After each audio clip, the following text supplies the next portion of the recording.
Hank Linderman here on this beautiful day. It's Wednesday, October 21st. In the strangest year of our lives, 2020. I wonder if we're going to talk about 2020 very much once it's over. I think a lot of us, because we all went through it together, we're just going to go, ugh. And we'll try to explain to our grandchildren or our children, you know, back in our day. I don't think it'll go so well. Let's have a look at how beautiful this is outside my door.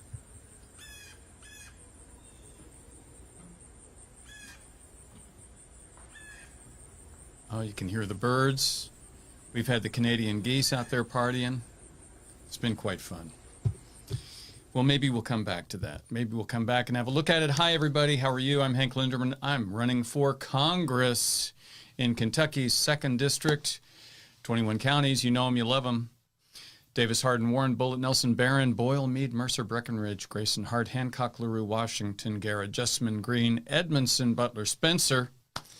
I'm here in Grayson County. Maybe I should show that to you. Why don't I show you Grayson County? Here we go. See that number 2? Just to the left of the number 2 is Grayson County, and I'm a little bit to the left-hand side of that. It's lovely here. And remember, this is what it looks like. Pretty nice here. It's all right. Look who's here. Billy, Alexandra, Cindy, Roy, Barbara, so on and so on. Everybody knows what to do. Share. You know, I had something go on with some media stuff that I was going to briefly, I wasn't even going to mention, but I think I will briefly discuss it. And that is that when you're running for Congress, of course, everybody wants you to spend money with them and, you know, advertise with them and so on and so on. And it all costs money, which is okay. But very often, you know, I think newspapers and radio stations should be covering elections. They should just be covering it. Just that simple. And, but no, very little coverage comes to you when you're a Democrat, at least, running in the 2nd District. And I actually have a recording from, I believe, a newspaper that I was tempted to look up. I don't want to embarrass them particularly, but I do want to point out the idea that they basically say, if you'll advertise with us, we'll cover you. So no wonder people have lost faith in the news. You know, everything in the news these days has become about making money. I just saw the Sacramento Bee apparently wants to pay their staff writers based on how many clicks they get on the web page. So that's just appalling. Well, anyway, my idea is I want to find a station and possibly a newspaper in the 2nd District, but probably a station, either AM or FM, that would be willing to have a progressive, like me, on to talk and have substantive political discussion that's friendly, that never gets into, what was the line from Saturday Night Live? Jane, you ignorant slut. It never goes there. We don't want to go there. What we want to go to is some actual discussion. And, you know, I think I told you all, I had a great conversation like that earlier, Sunday night. I got invited over to a friend of a friend, a friend of my in-laws. And we had a great conversation, even though we didn't agree. We just had a great time, and I can't wait to get together and do it again. And it seems to me that would be a fantastic radio show. People who are friendly, but who disagree with each other, being willing to talk about what they want to talk about. Who knows? I'm looking for a station in the 2nd District that would do that. Anybody got any ideas? Let me know. Anybody got any friends in the radio business? Let me know.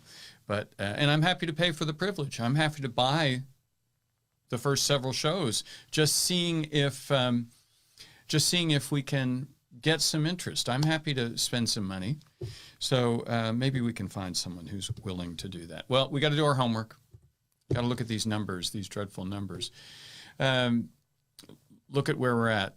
226,184 deaths in the United States of America, 952 new deaths yesterday. 62,000 new cases. India is not going to catch us at this rate. You know, we're going to stay ahead of things, unfortunately, here.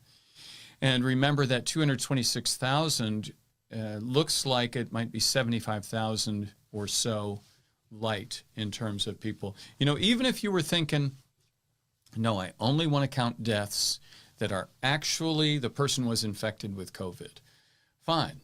I suspect there's every bit of another 50 to 60 to 65,000. There might be some people who died because they couldn't get care they needed because the hospitals were shut down, or for some other related thing, but that was not COVID, but things would have been better if we hadn't been in the middle of a pandemic. So just bear these numbers in mind. 300,000 people, almost 300,000 people dead. Terrible. California is working to slow their rate down. They had 4,387 new cases yesterday, but look at Texas. And remember, Texas is 3/4 the size, 3/4 the size population of California. And also Texas is spread out further. They got some big cities, Houston, Dallas, Austin. So they got some great cities. Austin is just a spectacular city. I love it. It's very much like Louisville. And Texas is great. You know, Texas is wonderful. Anyway, Texas is, look how close they are. 882,893 cases versus 885,258. They're within a few days of catching California, both in total cases and total deaths. Looks like they're already ahead on total deaths. MCMC, go Hank, sharing. Yes, exactly. Everybody share. Everybody share. Now, I have also, by the way, I spoke to a friend who is the chair of his Democratic Party, and they're having a get-together next week. And I'm not casting any aspersions at all. It was a funny conversation because one of the things he said was, he says, I've got a lot of people who have already voted. They are so tired of this election. They don't want to hear about it till it's over. But unfortunately, it ain't over yet. And we got, 12 days, 13 days left. So it's coming along. It's coming along. But they're getting tired of it. I think I know the attitude. Now wait just a damn minute. Thank you, Chris Cabali, a legend in Boyle County. One of my heroes. So I understand everyone is just sick to death of this. Everybody, please try to be good to yourselves. You know, when you're feeling yourself, we talk about getting angry all the time. I was getting angry this morning, I have to say. And I've learned now when I have an angry thought, you know, to write out what I want to say and then wait till I calm down before I decide if I'm going to respond in an angry fashion. It's just a better way to go. Because it doesn't, I don't think it helps to inflame our anger. I'm not saying hold it in. I'm saying let it exhaust itself, because that's how we're going to deal with the problems that we've got. Okay, well, let's look at some more dreadful numbers. This is from Johns Hopkins, and this curve that you're looking at indicates the United States is really just climbing into a third wave at, you know, maybe it's not quite as fast. Look at that first peak, happened rather quickly. You know, the steepness of the slope. It's very steep on the first one, slightly less steep on the second one, slightly less steep on the third one, but you get the feeling it's going to go pretty high, and I wonder if it's better for it to rise quickly or slowly. I just don't know. But that's not good. That's not good news. We are in the middle of a real rise up to the third wave of the first wave. First wave never went away. So that's where we are at.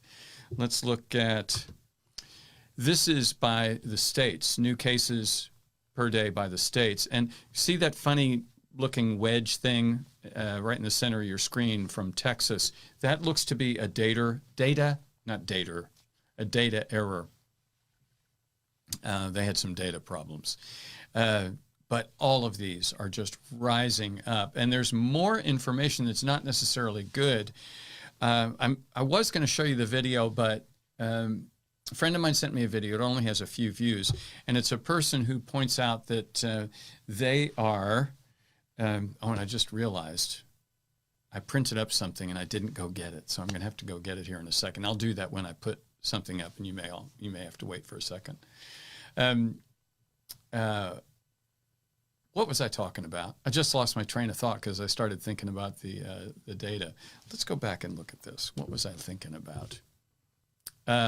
Well, I don't know. It's gone. Oh, I know what it was. It was someone sent me a video, and the video was from someone who said, that their significant other was an OBGYN or some other sort of doctor, and they'd been doing tests, and the tests had been pretty quick turnaround. But what had happened recently was the provider of the test, the company that sold the test to the doctors, to the hospital, had shown up and advised everybody that because of cutbacks, budget cutbacks from the federal government, the turnaround time was going to be slower. Instead of 1 day, it was now going to be 72 hours, 3 days. So be aware of that. Take the virus seriously. Understand, as we're going through this increase in the third wave, now they've slowed down testing. I just can't believe. MC is Marian Dan Sobranik. Hi, Marian Dan. Why is MC? You're going to have to explain that one. Mary and Dan are fantastic musicians and musical activists from Wisconsin up there in their La Crosse area. Or are you guys in Lafarge? You guys are in Lafarge. And I've been up to a bluegrass festival that they hold up there that's called Larry Fest, named after Dan's brother, Larry Sobranik. And I've been there several times, even got to perform there. It's just been memorable every time. And I'm glad to have you all here. Mary and Dan just did a video that we're going to show on Saturday. So look at how much is going on. Just look at how much. Look at how exciting our lives are. Anyway, be careful, understanding that this virus is increasing. Wash your hands, keep your distance, wear a mask. And by the way, I'm going to be going to an event tonight. Let me see if I can tell you a little bit about it. It's at the Teamsters Local 783, which is in Louisville, Kentucky, 7711 Beulah Church Road. And it's from 6 till 8 p.m. I'm going. I don't believe I'll be speaking because Jefferson County, that area that's the south part of Jefferson County, is part of the 3rd district, not the 2nd. But I'm expecting I'm going to be able to see some folks who might be from the 2nd. And also the Teamsters support me. They have stepped up and written me a check. So that's, I support the Teamsters and they support me. So I'm going to be there tonight. 7711 Beulah Church Road in Louisville. All right. Local 783. All right, let's get back to, my mind is just so scattered, and I think it's probably just because we're so close to the election. Let's have you look at that. Oh, this is local, so I'm in Grayson County. Look at that, 15 new COVID cases in Grayson County, 33 since Friday. 50 Kentucky counties are now in the red. Well, I want you to look at this next screenshot while I go get the printed pages that I got. So this is Lindsey Graham. Senator Lindsey Graham wants to look at Act Blue's source of small dollar contributions. I'll be right back because the details are fascinating. Hang on.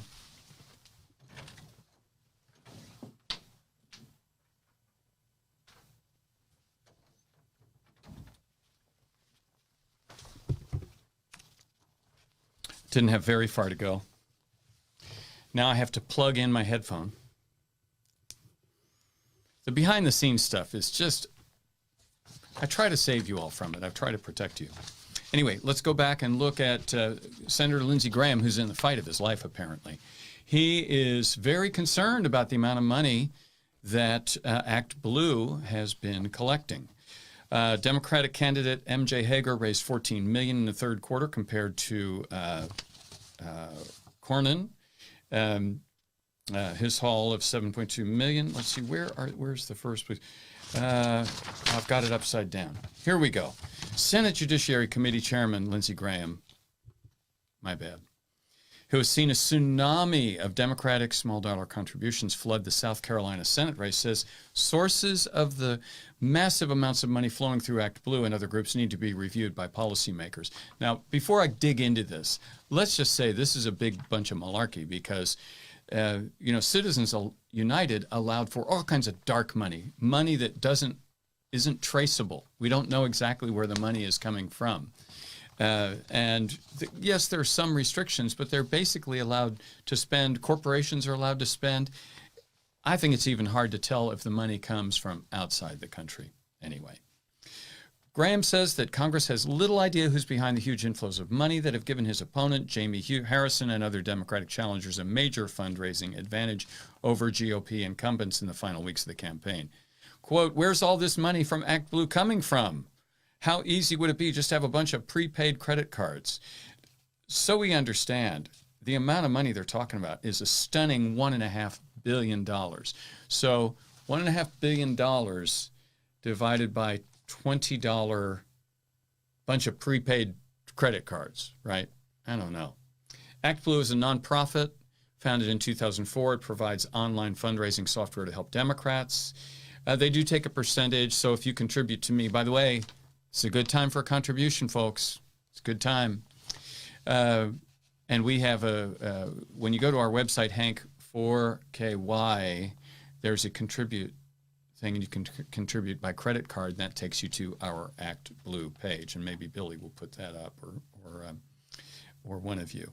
Where's this money coming from? You don't have to report it if it's below $200.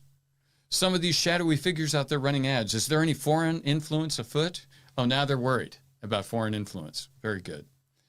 There are, by the way, campaign finance rules that if you give less than $200, you don't have to give your name, a phone number, and your occupation and address. Actually, you have to give your name, an address, and your occupation once you get at $200. Okay.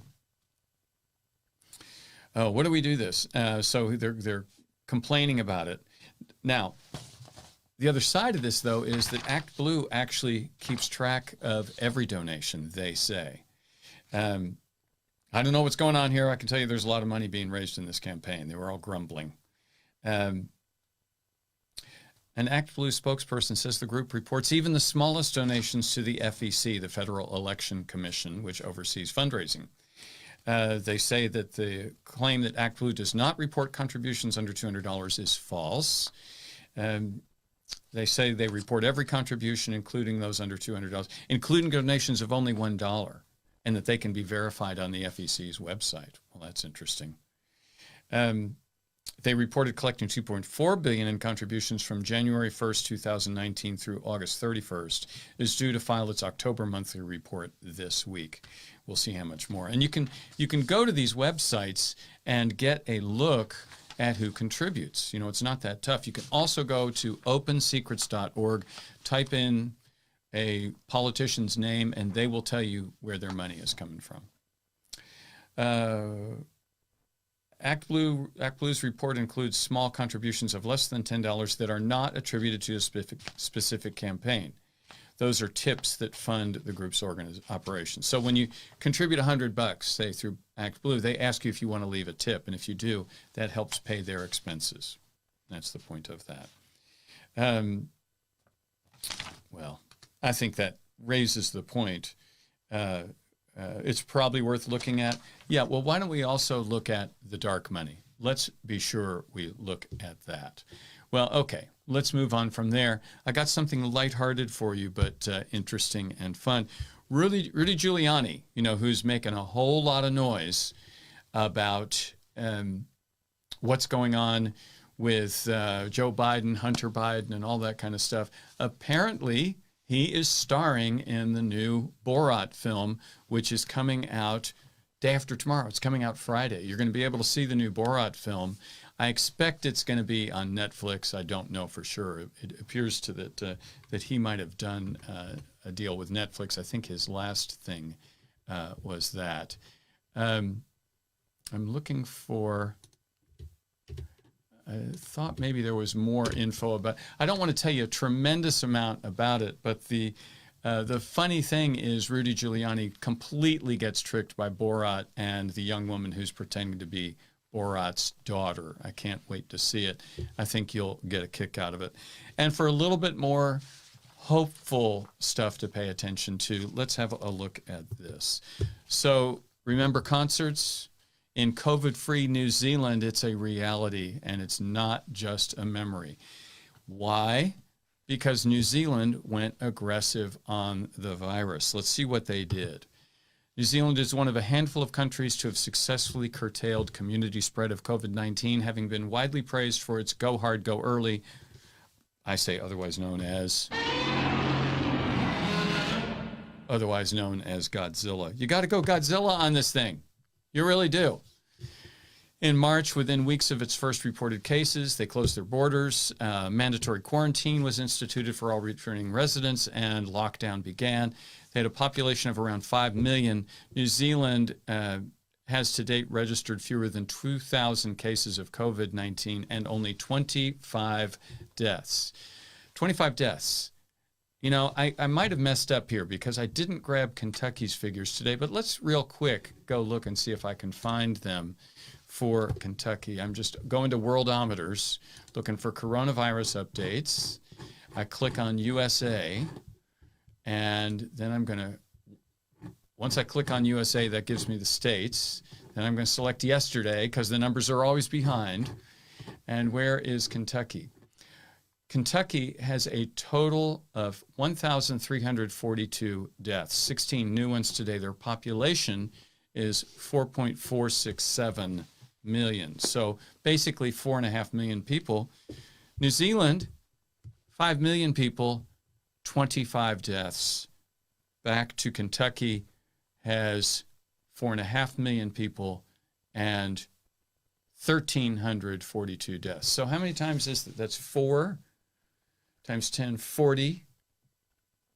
Wow. 50 times as many. 50 times as many deaths. That's the difference between getting serious about this virus.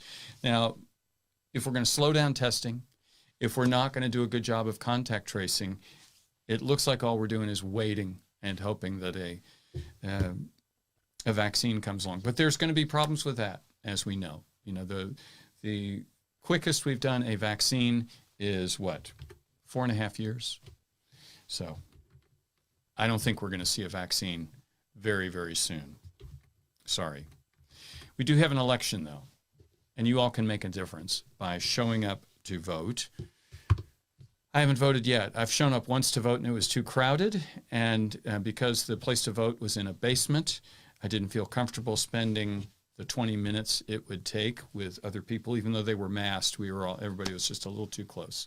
So I'll try and do that perhaps tomorrow morning. Heading to the Teamsters Hall in Louisville. Maybe I'll see you there. Maybe I'll take some pictures and share them with you. But here we go, 13 days to go. In the craziest year of our lives. Remember, when you're getting angry, it doesn't mean you get to act like a damn fool.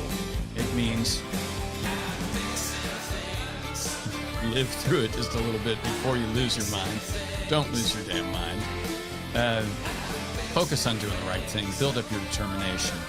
Focus on doing the right thing. All right, I'll see you tomorrow. You know I love you. Talk to you. Bye.